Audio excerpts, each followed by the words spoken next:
In front of me is Realme 12 Pro, and today I would like to show you how you can download and apply animated live wallpaper called Magic Fluids.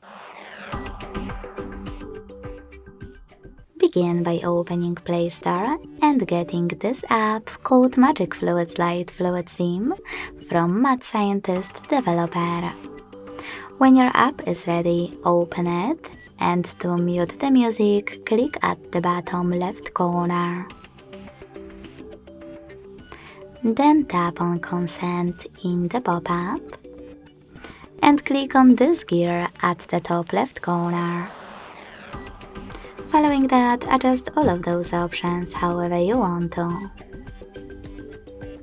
You can also select presets, click on the best option for you, tap on Yes, and then adjust all of those settings.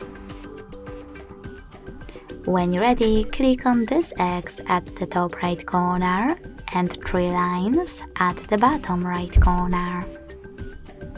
Then select Set as Live Wallpaper, click Yes, tap on Apply, and decide where you wish to apply it, on home screen or home screen and lock screen.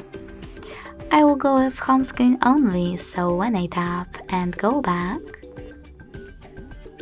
I can see that my wallpaper was successfully applied. Thanks so much for watching. If you enjoyed this video, don't forget to leave a like, comment and subscribe. Bye!